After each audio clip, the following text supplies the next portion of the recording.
The Machine Stops by E.M. Forster. 1. The Airship. Imagine, if you can, a small room, hexagonal in shape, like the cell of a bee.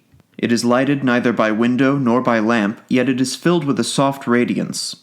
There are no apertures for ventilation, yet the air is fresh. There are no musical instruments, and yet, at the moment that my meditation opens, this room is throbbing with melodious sounds. An armchair is in the center, by its side a reading desk. That is all the furniture.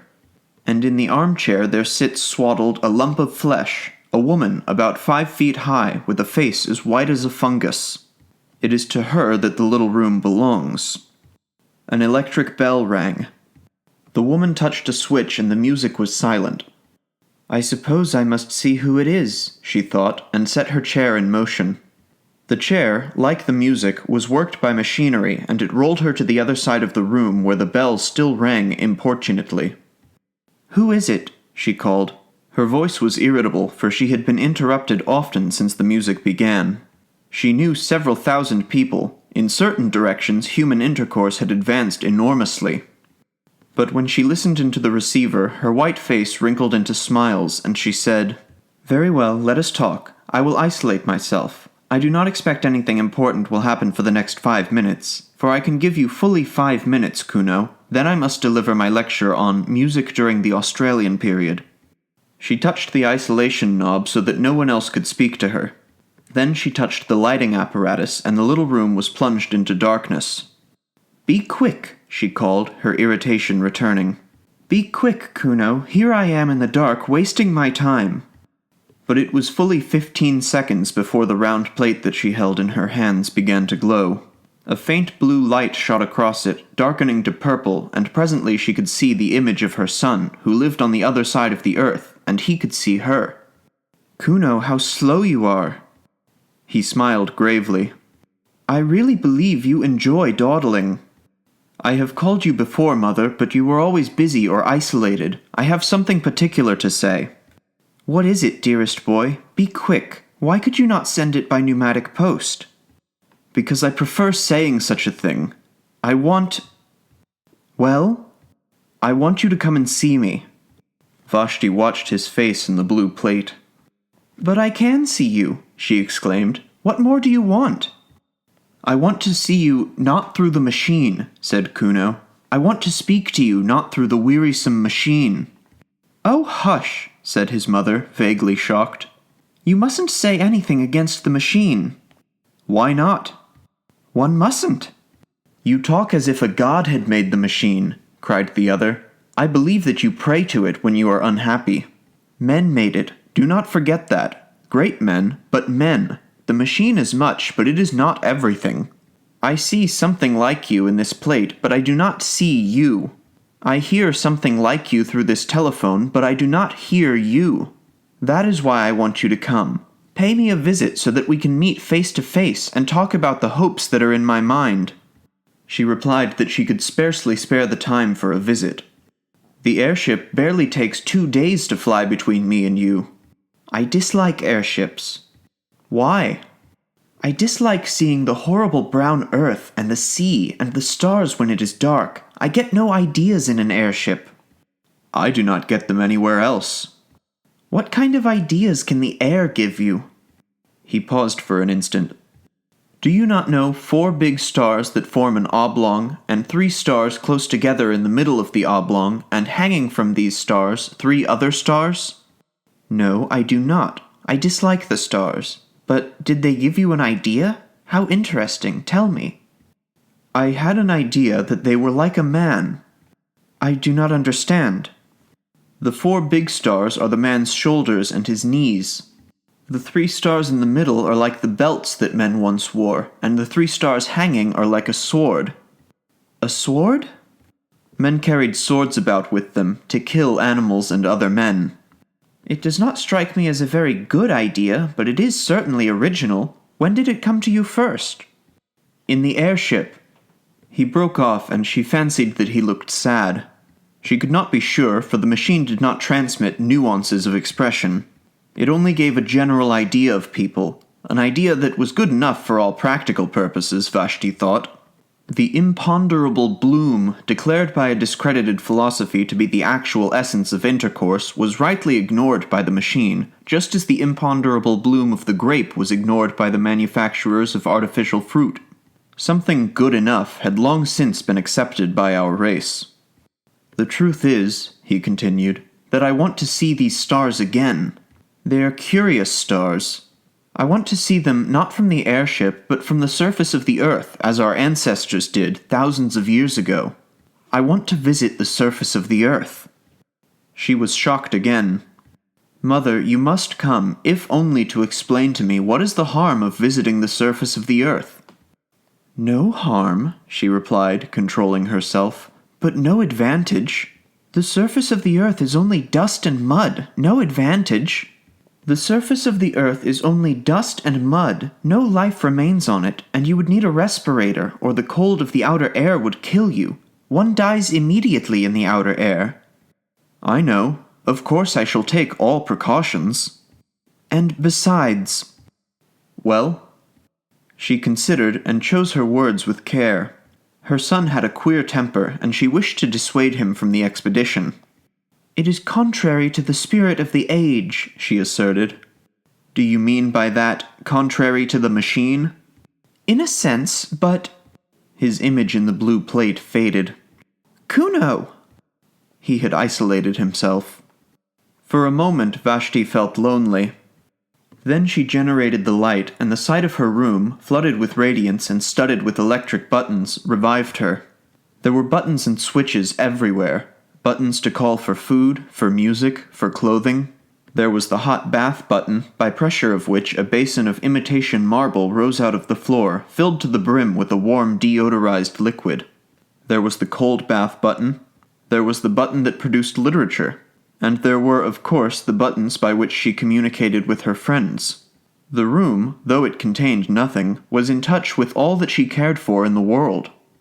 Vashti's next move was to turn off the isolation switch, and all the accumulations of the last 3 minutes burst upon her. The room was filled with the noise of bells and speaking tubes. What was the new food like? Could she recommend it? Has she had any ideas lately? Might one tell her one's own ideas? Would she make an engagement to visit the public nurseries at an early date? Say this day month.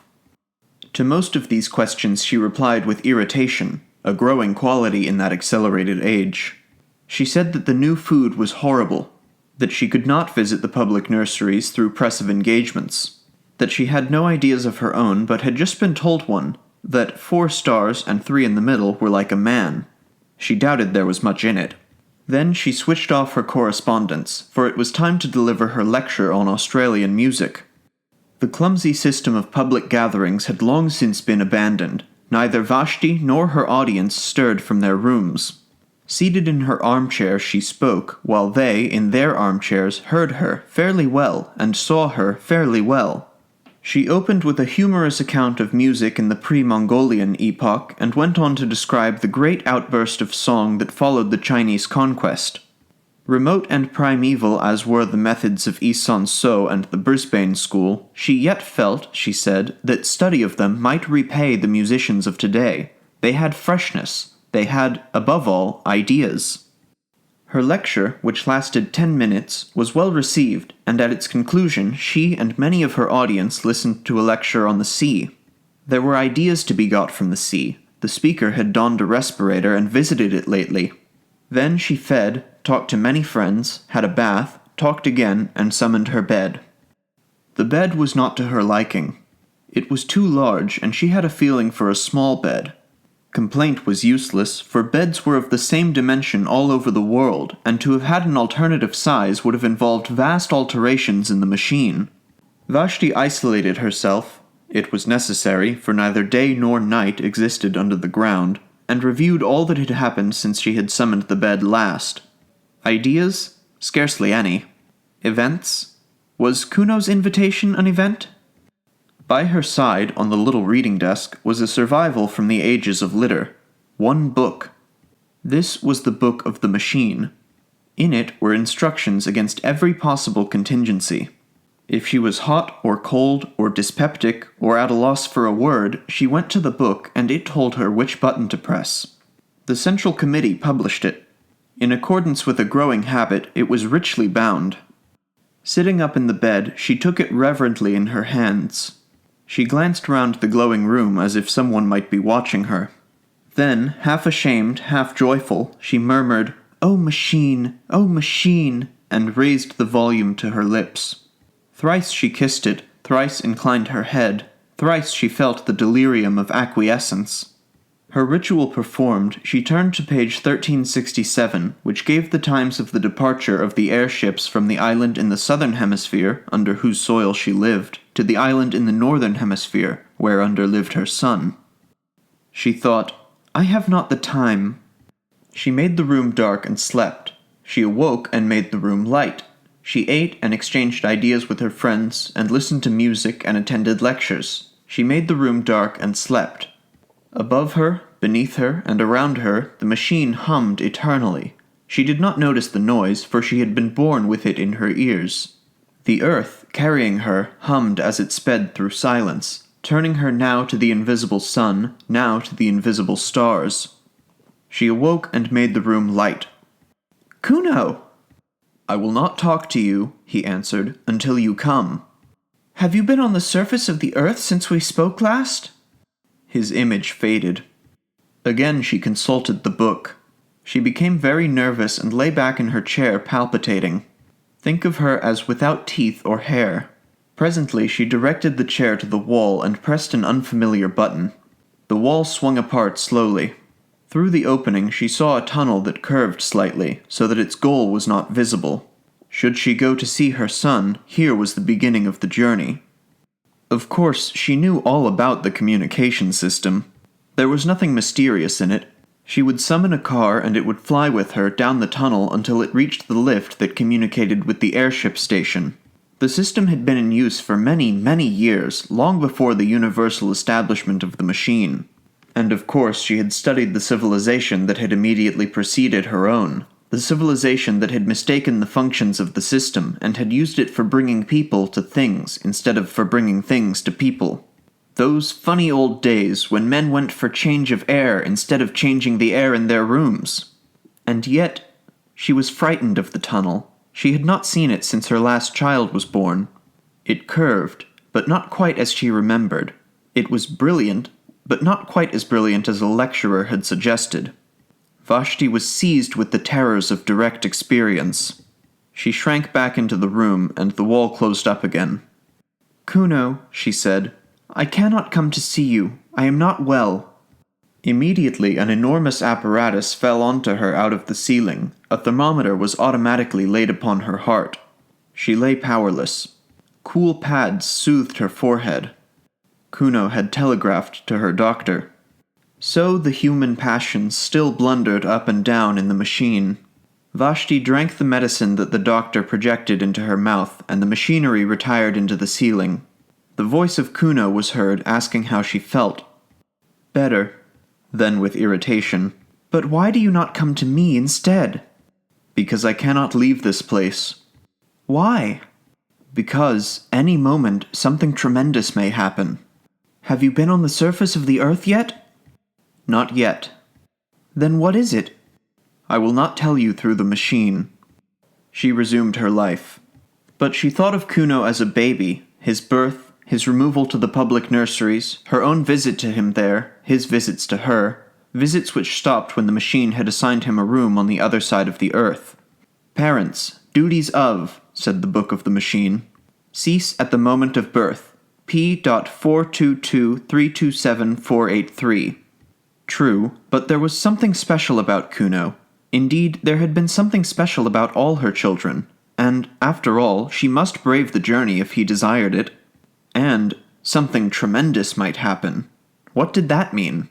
The nonsense of a youthful man, no doubt, but she must go. Again she pressed the unfamiliar button, again the wall swung back, and she saw the tunnel that curves out of sight. Clasping the book, she rose, tottered onto the platform, and summoned the car. Her room closed behind her. The journey to the northern hemisphere had begun. Of course, it was perfectly easy. The car approached, and in it she found armchairs exactly like her own.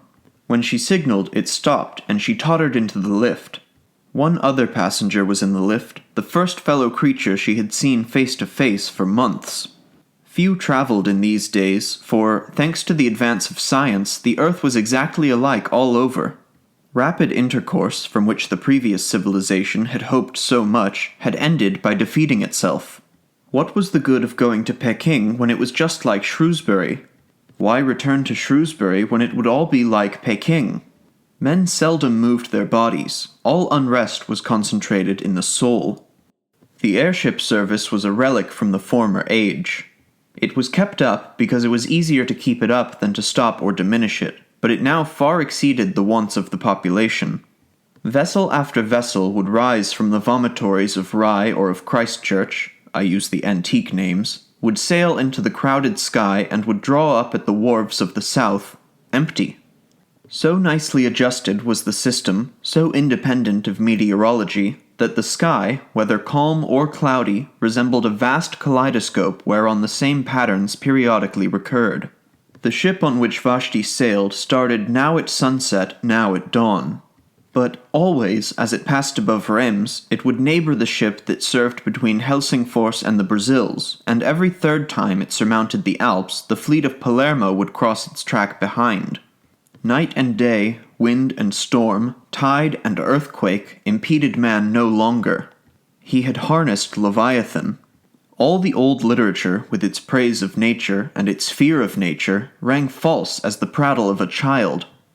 Yet as Vashti saw the vast flank of the ship, stained with exposure to the outer air, her horror of direct experience returned. It was not quite like the airship in the cinematophote.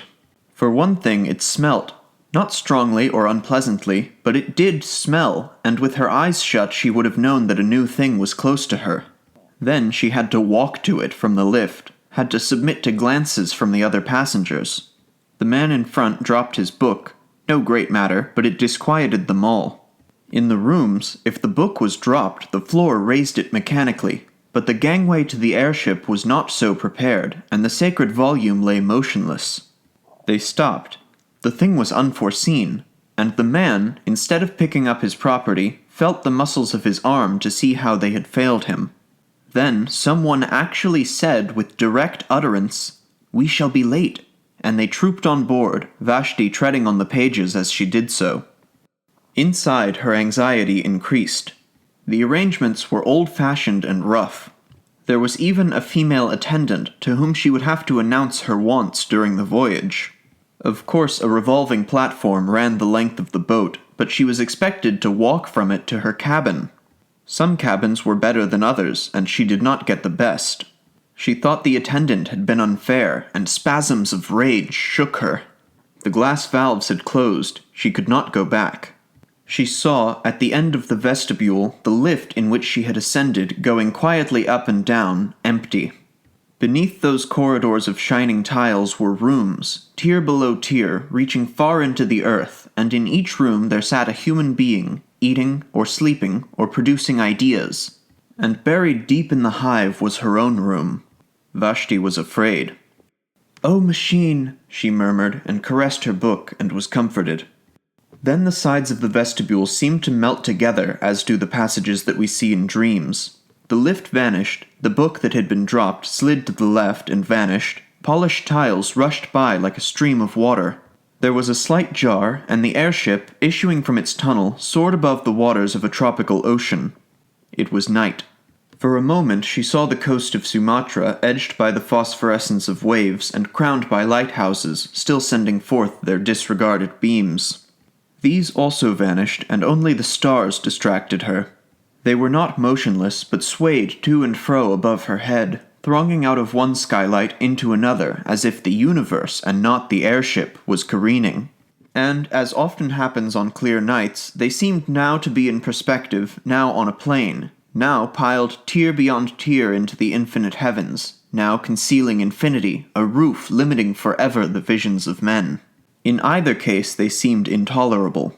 "Are we to travel in the dark?" called the passengers angrily, and the attendant, who had been careless, generated the light and pulled down the blinds of pliable metal. When the airships had been built, the desire to look direct at things still lingered in the world. Hence the extraordinary number of skylights and windows, and the proportionate discomfort to those who were civilized and refined. Even in Vashti's cabin, one star peeped through a flaw in the blind, and after a few hours' uneasy slumber, she was disturbed by an unfamiliar glow, which was the dawn. Quick as the ship had sped westwards, the earth had rolled eastwards quicker still, and had dragged back Vashti and her companions towards the sun. Science could prolong the night, but only for a little, and those high hopes of neutralizing the Earth's diurnal revolution had passed, together with hopes that were possibly higher. To keep pace with the sun, or even to outstrip it, had been the aim of the civilization preceding this. Racing aeroplanes had been built for the purpose, capable of enormous speed and steered by the greatest intellects of the epoch. Round the globe they went, round and round, westward, round and round, amidst humanity's applause. In vain. The globe went eastward quicker still. Horrible accidents occurred, and the committee of the machine, at the time rising into prominence, declared the pursuit illegal, unmechanical, and punishable by homelessness. Of homelessness more will be said later. Doubtless the committee was right. Yet the attempt to defeat the sun aroused the last common interest that our race experienced about the heavenly bodies, or indeed about anything. It was the last time that men were compacted by thinking of a power outside the world. The sun had conquered, yet it was the end of his spiritual dominion. Dawn, midday, twilight, the zodiacal path, touched neither men's lives nor their hearts, and science retreated into the ground to concentrate herself upon problems that she was certain of solving. So, when Vashti found her cabin invaded by a rosy finger of light, she was annoyed and tried to adjust the blind. But the blind flew up altogether, and she saw through the skylight small pink clouds swaying against a background of blue, and as the sun crept higher, its radiance entered direct, brimming down the wall like a golden sea. It rose and fell with the airship's motion, just as waves rise and fall, but it advanced steadily, as a tide advances.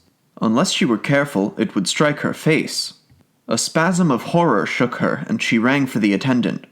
The attendant, too, was horrified, but she could do nothing. It was not her place to mend the blind.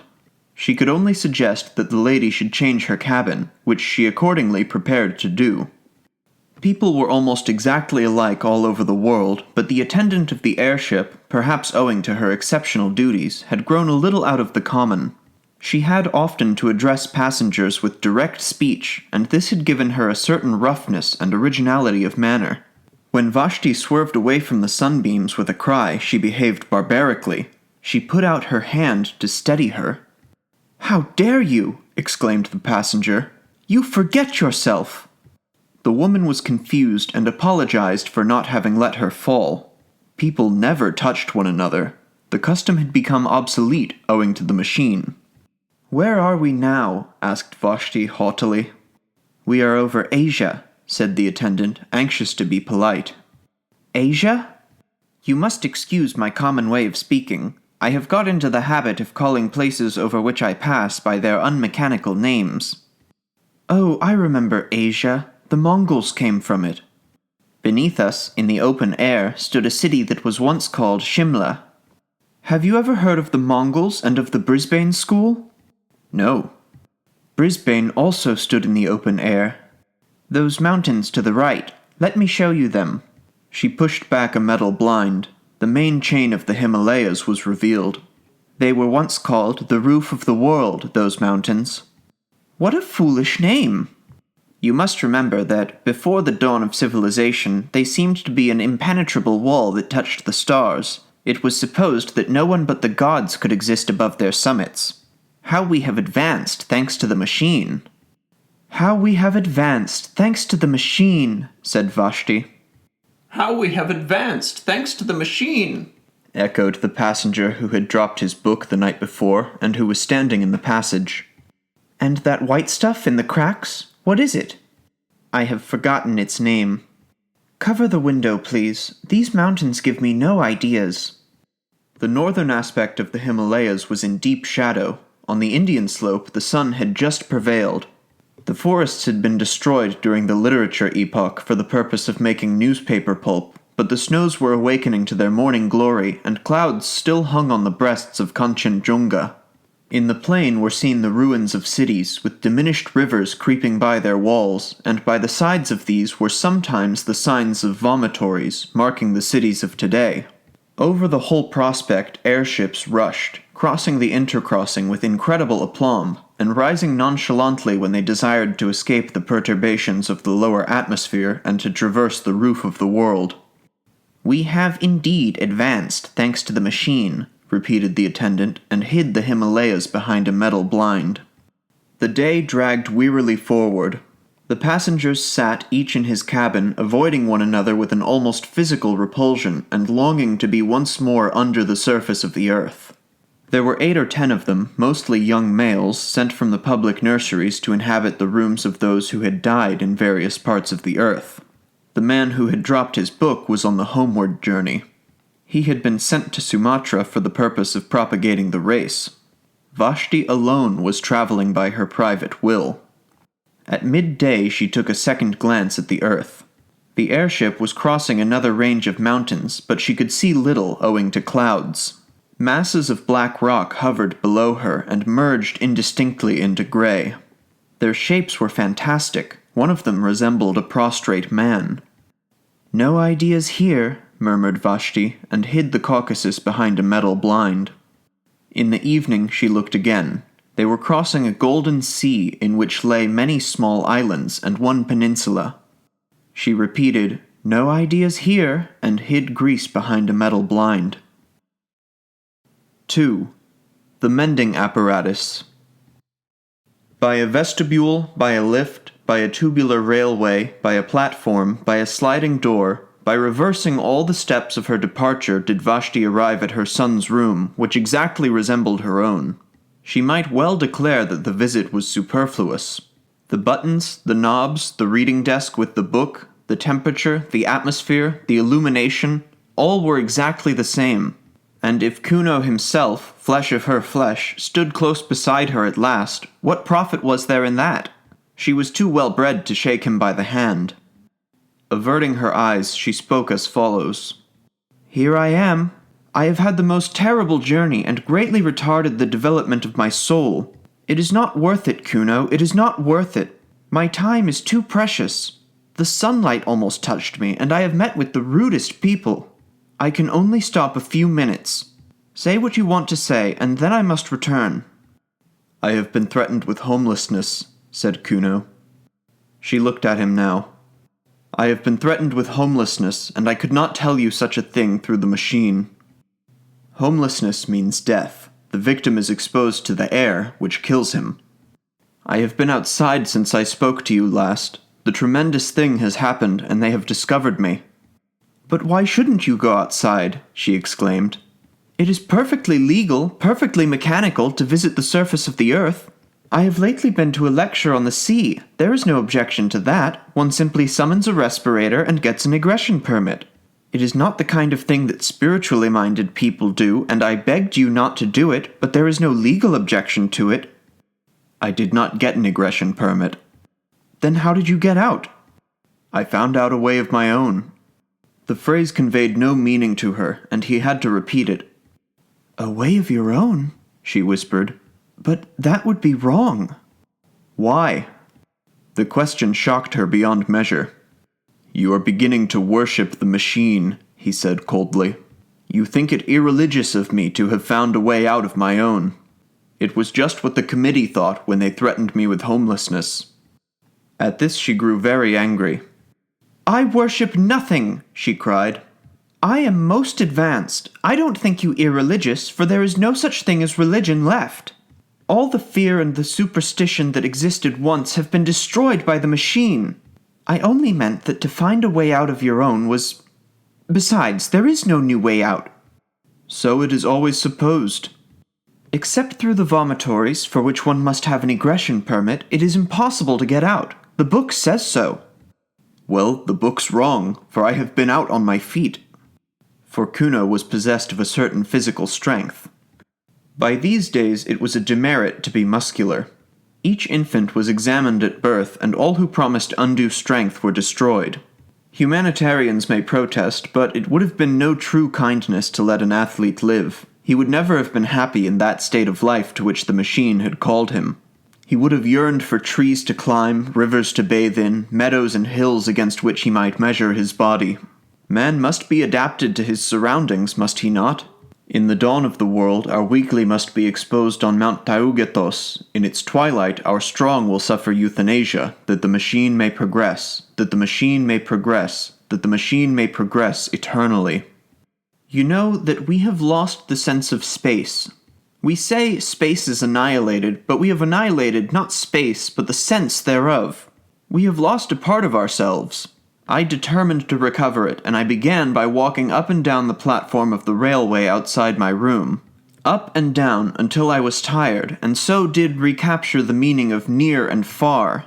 Near is a place to which I can get quickly on my feet, not a place to which the train or the airship will take me quickly.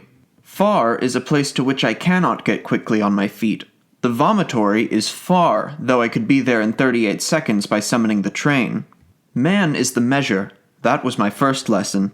Man's feet are the measure for distance, his hands are the measure for ownership, his body is the measure for all that is lovable and desirable and strong. Then I went further. It was then that I called to you for the first time, and you would not come. This city, as you know, is built deep beneath the surface of the earth, with only the vomitories protruding. Having paced the platform outside my own room, I took the lift to the next platform and paced that also, and so with each in turn until I came to the topmost, above which begins the earth. All the platforms were exactly alike, and all that I gained by visiting them was to develop my sense of space and my muscles. I think I should have been content with this. It is not a little thing. But as I walked and brooded, it occurred to me that our cities had been built in the days when men still breathed the outer air, and that there had been ventilation shafts for the workmen. I could think of nothing but these ventilation shafts. Had they been destroyed by all the food tubes and medicine tubes and music tubes that the machine has evolved lately? Or did traces of them remain? One thing was certain, if I came upon them anywhere, it would be in the railway tunnels of the topmost story. Everywhere else, all space was accounted for. I am telling my story quickly, but don't think that I was not a coward or that your answers never depressed me. It is not the proper thing. It is not mechanical. It is not decent to walk along a railway tunnel. I did not fear that I might tread upon a live rail and be killed. I feared something far more intangible, doing what was not contemplated by the machine. Then I said to myself, man is the measure, and I went, and after many visits I found an opening. The tunnels, of course, were lighted. Everything is light, artificial light. Darkness is the exception. So when I saw a black gap in the tiles, I knew that it was an exception, and rejoiced. I put in my arm, I could put in no more at first, and waved it round and round in ecstasy. I loosened another tile and put in my head, and shouted into the darkness, I am coming, I shall do it yet! And my voice reverberated down endless passages. I seemed to hear the spirits of those dead workmen who had returned each evening to the starlight and to their wives, and all the generations who had lived in the open air called back to me, You will do it yet! You are coming! He paused, and, absurd as he was, his last words moved her. For Kuno had lately asked to be a father, and his request had been refused by the committee. His was not a type that the machine desired to hand on. Then a train passed. It brushed by me, but I thrust my head and arms into the hole. I had done enough for one day, so I crawled back to the platform, went down in the lift, and summoned my bed. Ah, what dreams! And again I called you, and again you refused. She shook her head and said, Don't talk of these terrible things. You make me miserable. You are throwing civilization away. But I had got back the sense of space, and a man cannot rest then. I determined to get in at the hole and climb the shaft, and so I exercised my arms. Day after day I went through ridiculous movements until my flesh ached and I could hang by my hands and hold the pillow of my bed outstretched for many minutes. Then I summoned a respirator and started. It was easy at first. The mortar had somehow rotted, and I soon pushed some more tiles in and clambered after them into the darkness, and the spirits of the dead comforted me. I don't know what I mean by that. I just say what I felt. I felt for the first time, that a protest had been lodged against corruption, and that even as the dead were comforting me, so I was comforting the unborn. I felt that humanity existed, and that it existed without clothes. How can I possibly explain this? It was naked, humanity seemed naked, and all these tubes and buttons and machineries neither came into the world with us, nor will they follow us out, nor do they matter supremely while we are here. Had I been strong, I would have torn off every garment I had and gone out into the outer air unswaddled. But this is not for me, nor perhaps for my generation. I climbed with my respirator and my hygienic clothes and my dietetic tabloids. Better thus than not at all. There was a ladder made of some primeval metal. The light from the railway fell upon its lowest rungs, and I saw that it led straight upwards out of the rubble at the bottom of the shaft. Perhaps our ancestors ran up and down it a dozen times daily in their building. As I climbed, the rough edges cut through my gloves so that my hands bled. The light helped me for a little, and then darkness came, and, worse still, silence, which pierced my ears like a sword. The machine hums. Did you know that? Its hum penetrates our blood, and may even guide our thoughts. Who knows? I was getting beyond its power. Then I thought, this silence means that I'm doing something wrong. But I heard voices in the silence, and again they strengthened me. He laughed. I had need of them. The next moment I cracked my head against something. She sighed. I had reached one of those pneumatic stoppers that defend us from the outer air. You may have noticed them on the airship. Pitch dark, my feet on the rungs of an invisible ladder, my hands cut. I cannot explain how I lived through this part, but the voices still comforted me, and I felt for fastenings. The stopper, I suppose, was about 8 feet across. I passed my hand over it as far as I could reach. It was perfectly smooth. I felt it almost to the center. Not quite to the center, for my arm was too short. Then the voice said, "Jump. It is worth it. There may be a handle in the center, and you may catch hold of it and so come to us your own way. And if there is no handle, so that you may fall and are dashed to pieces, it is still worth it. You will still come to us your own way." So I jumped. There was a handle, and... He paused. Tears gathered in his mother's eyes. She knew that he was fated. If he did not die today, he would die tomorrow. There was not room for such a person in the world. And with her pity, disgust mingled. She was ashamed at having borne such a son. She, who had always been so respectable and so full of ideas. Was he really the little boy to whom she had taught the use of his stops and buttons, and to whom she had given his first lessons in the book? The very hair that disfigured his lip showed that he was reverting to some savage type. On atavism, the machine can have no mercy. There was a handle, and I did catch it. I hung tranced over the darkness and heard the hum of these workings as the last whisper in a dying dream. All the things I had cared about and all the people I had spoken to through tubes appeared infinitely little. Meanwhile, the handle revolved. My weight had set something in motion, and I span slowly, and then... I cannot describe it. I was lying with my face to the sunshine. Blood poured from my nose and ears, and I heard a tremendous roaring. The stopper, with me clinging to it, had simply been blown out of the earth, and the air that we make down here was escaping through the vent into the air above. It burst up like a fountain. I crawled back to it, for the upper air hurts, and, as it were, I took great sips from the edge. My respirator had flown goodness knows where, my clothes were torn. I just lay with my lips close to the hole, and I sipped until the bleeding stopped. You can imagine nothing so curious. This hollow in the grass, I will speak of it in a minute, the sun shining into it, not brilliantly, but through marbled clouds, the peace, the nonchalance, the sense of space, and, brushing my cheek, the roaring fountain of our artificial air. Soon I spied my respirator bobbing up and down in the current high above my head, and higher still were many airships. But no one ever looks out of airships, and in any case they could not have picked me up. There I was, stranded. The sun shone a little way down the shaft and revealed the topmost rung of the ladder, but it was hopeless trying to reach it. I should either have been tossed up again by the escape, or else have fallen in and died. I could only lie on the grass, sipping, and from time to time glancing around me. I knew that I was in Wessex, for I had taken care to go to a lecture on the subject before starting. Wessex lies above the room in which we are talking now. It was once an important state. Its kings held all the southern coast from the Andredswald to Cornwall, while the Wansdyke protected them on the north, running over the high ground. The lecturer was only concerned with the rise of Wessex, so I do not know how long it remained in international power, nor would the knowledge have assisted me. To tell the truth, I could do nothing but laugh during this part. There was I, with a pneumatic stopper by my side and a respirator bobbing over my head, imprisoned, all three of us, in a grass-grown hollow that was edged with fern. Then he grew grave again. Lucky for me that it was a hollow, for the air began to fall back into it and to fill it as water fills a bowl. I could crawl about. Presently I stood.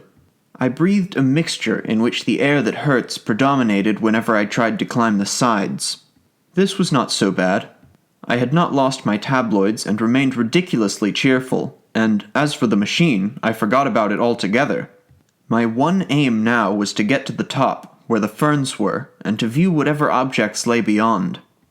I rushed the slope. The new air was still too bitter for me, and I came rolling back after a momentary vision of something gray.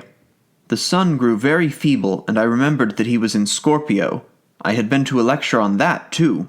If the sun is in Scorpio, and you are in Wessex, it means that you must be as quick as you can, or it will get too dark. This is the first bit of useful information I have ever got from a lecture, and I expect it will be the last. It made me try frantically to breathe the new air, and to advance as far as I dared out of my pond. The hollow filled so slowly. At times I thought that the fountain played with less vigor. My respirator seemed to dance nearer the earth. The roar was decreasing. He broke off. I don't think this is interesting you. The rest will interest you even less. There are no ideas in it, and I wish that I had not troubled you to come. We are too different, Mother. She told him to continue. It was evening before I climbed the bank. The sun had very nearly slipped out of the sky by this time, and I could not get a good view. You, who have just crossed the roof of the world, will not want to hear an account of the little hills that I saw. Low, colorless hills. But to me they were living, and the turf that covered them was a skin under which their muscles rippled, and I felt that those hills had called with incalculable force to men in the past, and that men had loved them. Now they sleep, perhaps forever. They commune with humanity in dreams. Happy the man, happy the woman who awakes the hills of Wessex. For though they sleep, they will never die. His voice rose passionately. Cannot you see, cannot all you lecturers see that it is we that are dying, and that down here the only thing that really lives is the machine? We created the machine to do our will, but we cannot make it do our will now. It has robbed us of the sense of space and of the sense of touch. It has blurred every human relation and narrowed down love to a carnal act. It has paralyzed our bodies and our wills, and now it compels us to worship it. The machine develops, but not on our lines. The machine proceeds, but not to our goal. We only exist as the blood corpuscles that course through its arteries, and if it could work without us, it would let us die. Oh, I have no remedy, or at least only one. To tell men again and again that I have seen the hills of Wessex as Alfred saw them when he overthrew the Danes. So the sun set. I forgot to mention that a belt of mist lay between my hill and other hills, and that it was the color of pearl. He broke off for the second time. Go on, said his mother wearily. He shook his head. Go on. Nothing that you say can distress me now. I am hardened. I had meant to tell you the rest, but I cannot. I know that I cannot. Goodbye. Vashti stood irresolute. All her nerves were tingling with his blasphemies, but she was also inquisitive. This is unfair, she complained. You have called me across the world to hear your story, and hear it I will. Tell me, as briefly as possible, for this is a disastrous waste of time, tell me how you returned to civilization. Oh, that, he said, starting. You would like to hear about civilization? Certainly. Had I got to where my respirator fell down? No, but I understand everything now. You put on your respirator and managed to walk along the surface of the Earth to a vomitory, and there your conduct was reported to the Central Committee. By no means. He passed his hand over his forehead as if dispelling some strong impression. Then, resuming his narrative, he warmed to it again. My respirator fell about sunset. I had mentioned that the fountain seemed feebler, had I not? Yes. About sunset, it let the respirator fall. As I said, I had entirely forgotten about the machine, and I paid no great attention at the time, being occupied with other things. I had my pool of air into which I could dip when the outer keenness became intolerable, and which would possibly remain for days, provided that no wind sprang up to disperse it. Not until it was too late did I realize what the stoppage of the escape implied. You see, the gap in the tunnel had been mended. The mending apparatus. The mending apparatus was after me. One other warning I had, but I neglected it. The sky at night was clearer than it had been in the day, and the moon, which was about half the sky behind the sun, shone into the dell at moments quite brightly. I was in my usual place, on the boundary between the two atmospheres, when I thought I saw something dark move across the bottom of the dell and vanish into the shaft. In my folly, I ran down. I bent over and listened, and I thought I heard a faint scraping noise in the depths. At this, but it was too late, I took alarm. I determined to put on my respirator and to walk right out of the dell, but my respirator had gone. I knew exactly where it had fallen, between the stopper and the aperture, and I could even feel the mark that it had made in the turf. It had gone, and I realized that something evil was at work, and I had better escape to the other air, and, if I must die running towards the cloud that had been the color of a pearl. I never started. Out of the shaft, it is too horrible. A worm, a long white worm, had crawled out of the shaft and was gliding over the moonlit grass. I screamed. I did everything that I should not have done. I stamped upon the creature instead of flying from it, and it at once curled round the ankle. Then we fought. The worm let me run all over the dell, but edged up my leg as I ran. "Help!" I cried. That part is too awful. It belongs to the part that you will never know. "Help!" I cried. Why cannot we suffer in silence? "Help!" I cried. Then my feet were wound together. I fell. I was dragged away from the dear ferns and the living hills and past the great metal stopper. I can tell you this part. And I thought it might save me again if I caught hold of the handle. It also was enwrapped. It also. Oh, the whole dell was full of the things. They were searching it in all directions, they were denuding it, and the white snouts of others peeped out of the hole, ready if needed. Everything that could be moved they brought. Brushwood, bundles of fern, everything, and down we all went intertwined into hell. The last things that I saw, ere the stopper closed after us, were certain stars, and I felt that a man of my sort lived in the sky. For I did fight. I fought till the very end, and it was only my head hitting against the ladder that quieted me. I woke up in this room. The worms had vanished. I was surrounded by artificial air, artificial light, artificial peace, and my friends were calling to me down speaking tubes to know whether I had come across any new ideas lately. Here his story ended. Discussion of it was impossible, and Vashti turned to go. "It will end in homelessness," she said quietly. "I wish it would," retorted Kuno. "The machine has been most merciful." "I prefer the mercy of God." "By that superstitious phrase, do you mean that you could live in the outer air?" "Yes." "Have you ever seen, round the vomitories, the bones of those who were extruded after the Great Rebellion?" "Yes." "They were left where they perished, for our edification. A few crawled away, but they perished too. Who can doubt it? And so with the homeless of our own day. The surface of the earth supports life no longer." "Indeed." "Ferns and a little grass may survive, but all higher forms have perished. Has any airship detected them?" "No." "Has any lecturer dealt with them?"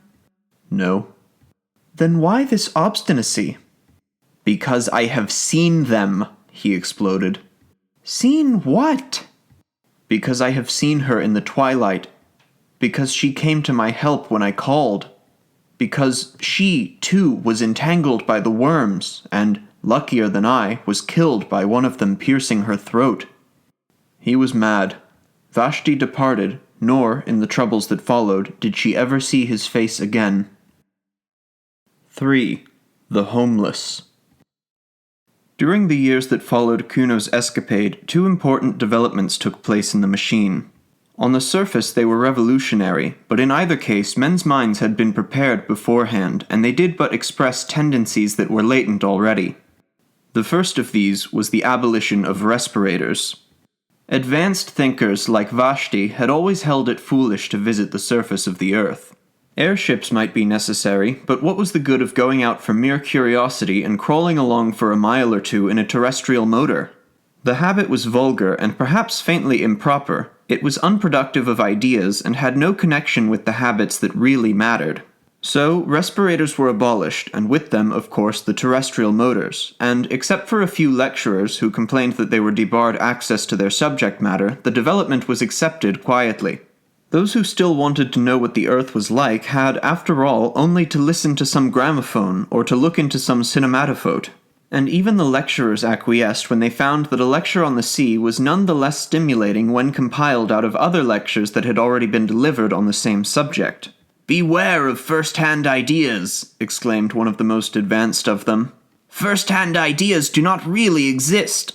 They are but the physical impressions produced by love and fear, and on this gross foundation, who could erect a philosophy? Let your ideas be second-hand, and if possible, tenth-hand, for then they will be far removed from that disturbing element, direct observation. Do not learn anything about this subject of mine, the French Revolution. Learn instead what I think ᾊᚨᚱᚹᚁᚁᚃ thought, ᾊᚨᚱᚹᚁ thought, Gutch thought, Ho-Yung thought, Chi-Bo-Sing thought, Lafcadio Hearn thought, Carlyle thought, Mirabeau said about the French Revolution. Through the medium of these 10 great minds, the blood that was shed at Paris and the windows that were broken at Versailles will be clarified to an idea which you may employ most profitably in your daily lives. But be sure that the intermediates are many and varied, for in history one authority exists to counteract another. Urizen must counteract the skepticism of Ho-Yung and ᾊᚨᚱᚃᚁᚁᚁ. I must myself counteract the impetuosity of Gutch. You who listen to me are in a better position to judge about the French Revolution than I am. Your descendants will be even in a better position than you, for they will learn what you think I think, and yet another intermediate will be added to the chain. And in time," his voice rose, "there will come a generation that had got beyond facts, beyond impressions, a generation absolutely colorless, a generation seraphically free from taint of personality, which will see the French Revolution not as it happened, nor as they would like it to have happened, but as it would have happened had it taken place in the days of the machine." Tremendous applause greeted this lecture, which did but voice a feeling already latent in the minds of men, a feeling that terrestrial facts must be ignored, and that the abolition of respirators was a positive gain. It was even suggested that airships should be abolished too. This was not done because airships had somehow worked themselves into the machine's system, but year by year they were used less and mentioned less by thoughtful men. The second great development was the re-establishment of religion. This too had been voiced in the celebrated lecture. No one could mistake the reverent tone in which the peroration had concluded, and it awakened a responsive echo in the heart of each. Those who had long worshipped silently now began to talk. They described the strange feeling of peace that came over them when they handled the book of the machine, the pleasure that it was to repeat certain numerals out of it, however little meaning those numerals conveyed to the outward ear, the ecstasy of touching a button, however unimportant, or of ringing an electric bell, however superfluously. "The machine," they exclaimed, "feeds us and clothes us and houses us. Through it we speak to one another, through it we see one another, in it we have our being.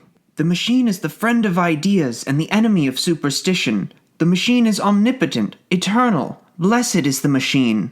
And before long this allocution was printed on the first page of the book, and in subsequent editions the ritual swelled into a complicated system of praise and prayer. The word religion was sedulously avoided, and in theory the machine was still the creation and the implement of man. But in practice, all save a few retrogrades worshipped it as divine. Nor was it worshipped in unity. One believer would be chiefly impressed by the blue optic plates through which he saw other believers, another by the mending apparatus which sinful Kuno had compared to worms, another by the lifts, another by the book, and each would pray to this or to that and ask it to intercede for him with the machine as a whole. Persecution, that was also present. It did not break out, for reasons that will be set forward shortly, but it was latent, and all who did not accept the minimum, known as undenominational mechanism, lived in danger of homelessness, which means death, as we know. To attribute these two great developments to the Central Committee is to take a very narrow view of civilization. The Central Committee announced the developments, it is true, but they were no more the cause of them than were the kings of the imperialistic period the cause of war.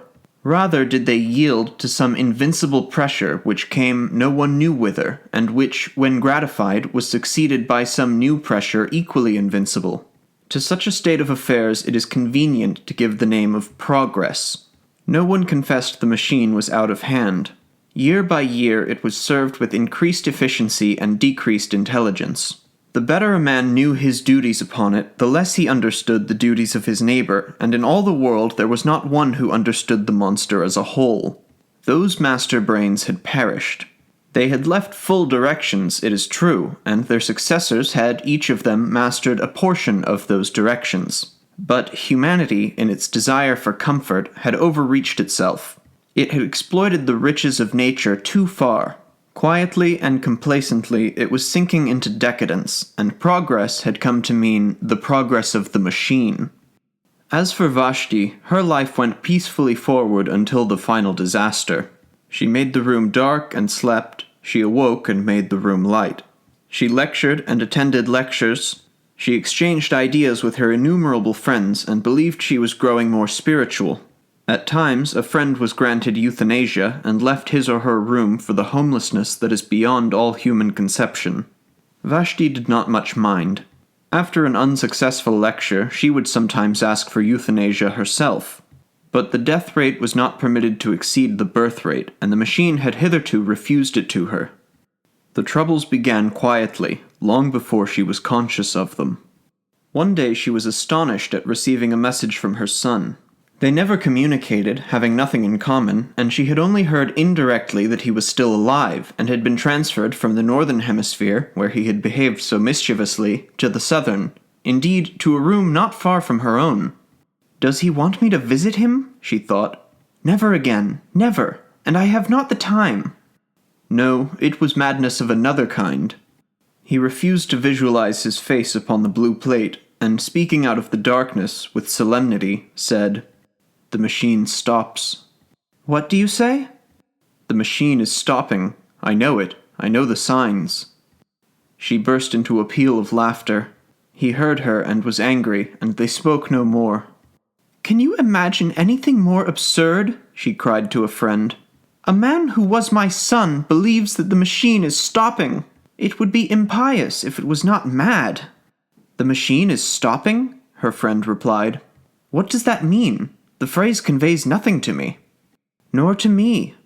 "He does not refer, I suppose, to the trouble there has been lately with the music?" "Oh no, of course not. Let us talk about music." "Have you complained to the authorities?" "Yes, and they say it wants mending, and referred me to the committee of the Mending Apparatus. I complained of those curious gasping sighs that disfigure the symphonies of the Brisbane school. They sound like someone in pain. The committee of the Mending Apparatus say that it shall be remedied shortly." Obscurely worried, she resumed her life. For one thing, the defect in the music irritated her. For another thing, she could not forget Kuno's speech. If he had known that the music was out of repair, he could not know it, for he detested music. If he had known that it was wrong, "the machine stops" was exactly the venomous sort of remark he would have made. Of course, he had made it at a venture, but the coincidence annoyed her, and she spoke with some petulance to the committee of the Mending Apparatus. They replied, as before, that the defect would be set right shortly. "Shortly? At once!" she retorted. "Why should I be worried by imperfect music? Things are always put right at once. If you do not mend it at once, I shall complain to the Central Committee." "No personal complaints are received by the Central Committee," the Committee of the Mending Apparatus replied. "Through whom am I to make my complaint, then?" "Through us." "I complain, then." "Your complaint shall be forwarded in its turn." "Have others complained?" This question was unmechanical, and the Committee of the Mending Apparatus refused to answer it. "It is too bad," she exclaimed to another of her friends. "There never was such an unfortunate woman as myself. I can never be sure of my music now. It gets worse and worse each time I summon it." "I too have my troubles," the friend replied. "Sometimes my ideas are interrupted by a slight jarring noise." "What is it?" "I do not know whether it is inside my head or inside the wall." "Complain, in either case." "I have complained, and my complaint will be forwarded in its turn to the Central Committee." Time passed, and they resented the defects no longer. The defects had not been remedied, but the human tissues in that latter day had become so subservient that they readily adapted themselves to every caprice of the machine. The sigh at the crises of the Brisbane Symphony no longer irritated Vashti. She accepted it as part of the melody. The jarring noise, whether in the head or in the wall, was no longer resented by her friend.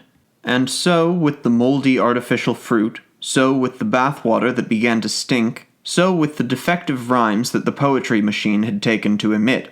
All were bitterly complained of at first, and then acquiesced in and forgotten. Things went from bad to worse, unchallenged. It was otherwise with the failure of the sleeping apparatus. That was a more serious stoppage. There came a day when over the whole world, in Sumatra, in Wessex, in the innumerable cities of Courland and Brazil, the beds, when summoned by their tired owners, failed to appear. It may seem a ludicrous matter, but from it we may date the collapse of humanity. The committee responsible for the failure was assailed by complainants, whom it referred, as usual, to the Committee of the Mending Apparatus, who, in turn, assured them that their complaints would be forwarded to the Central Committee. But the discontent grew, for mankind was not yet sufficiently adaptable to do without sleeping. "Someone is meddling with the machine," they began. "Someone is trying to make himself king, to reintroduce the personal element." "Punish that man with homelessness!" "To the rescue! Avenge the machine! Avenge the machine! War! Kill the man!"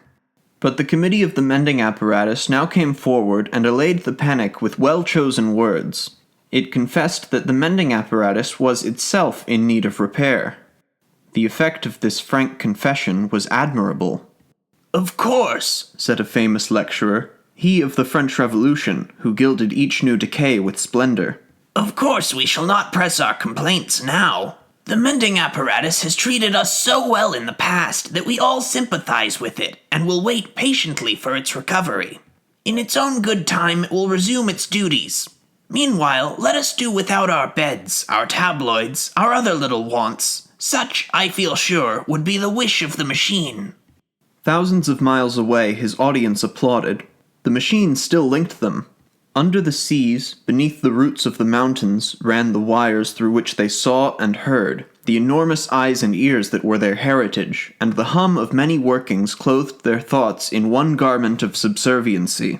Only the old and the sick remained ungrateful, for it was rumored that euthanasia, too, was out of order, and that pain had reappeared among men. It became difficult to read.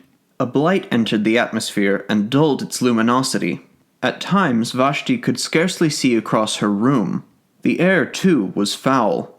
Loud were the complaints, impotent the remedies, heroic the tone of the lecturer as he cried, "Courage! Courage! What matter so long as the machine goes on? To it the darkness and the light are one."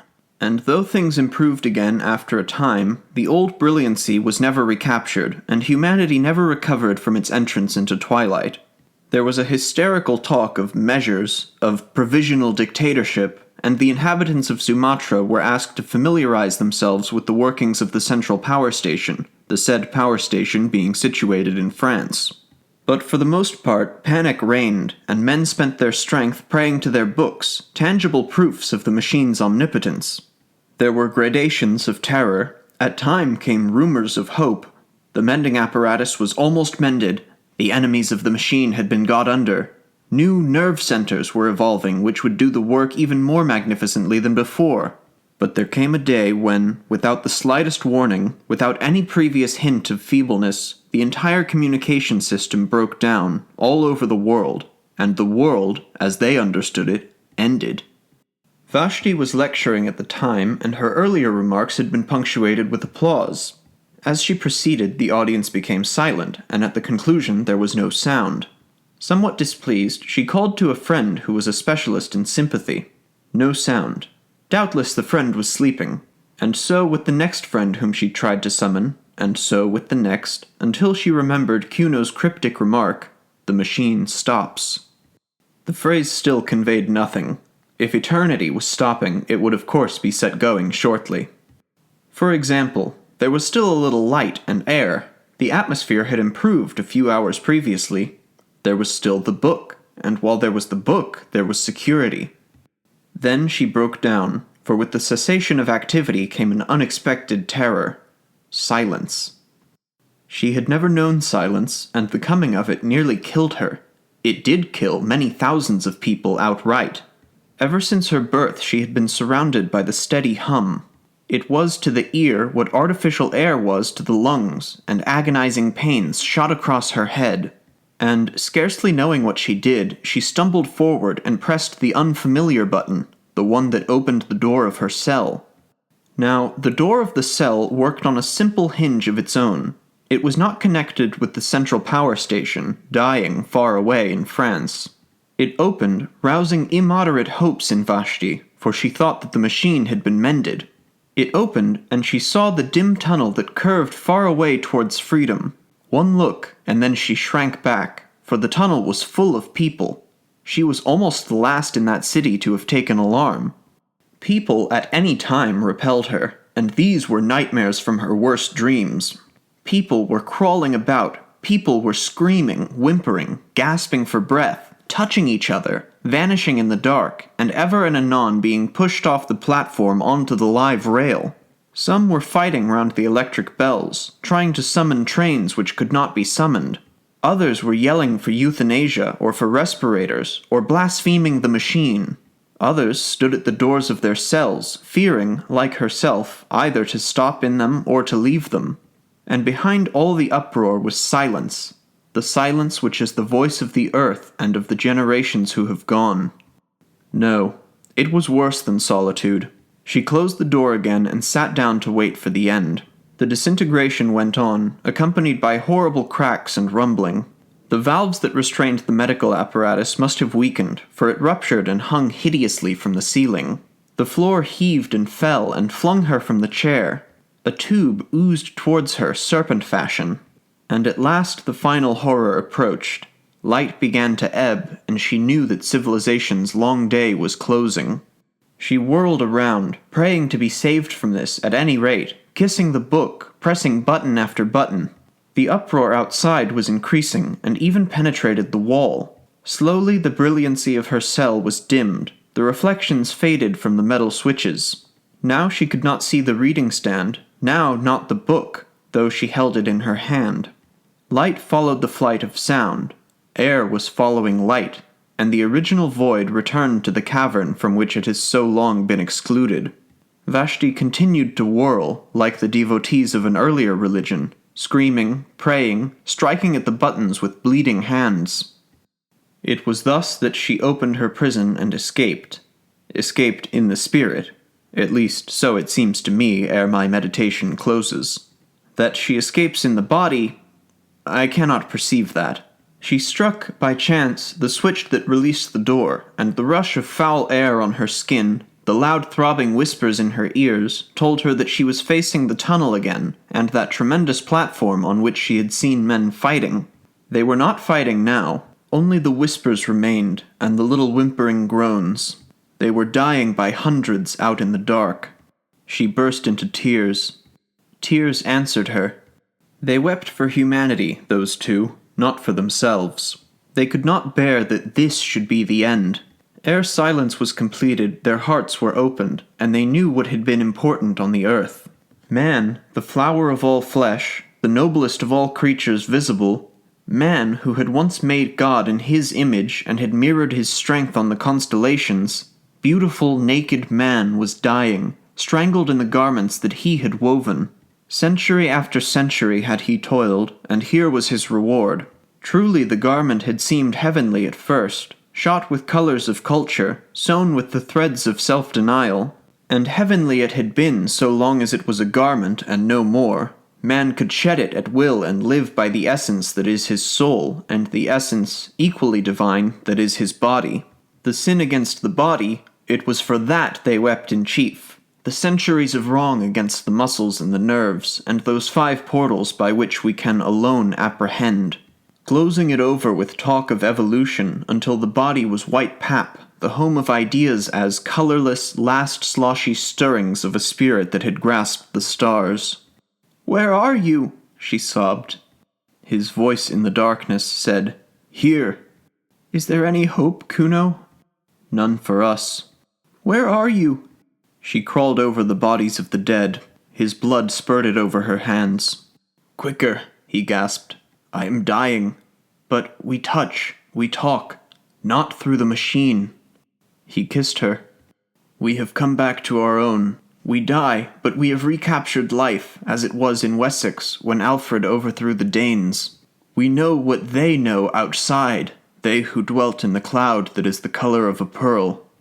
"But Kuno, is it true? Are there still men on the surface of the earth? Is this tunnel, this poisoned darkness, really not the end?" He replied, "I have seen them, spoken to them, loved them.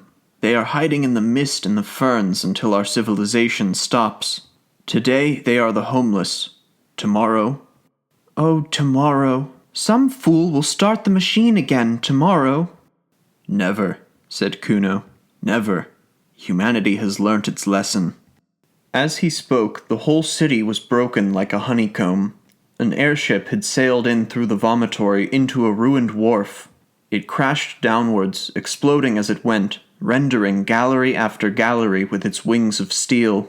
For a moment they saw the nations of the dead, and, before they joined them, scraps of the untainted sky.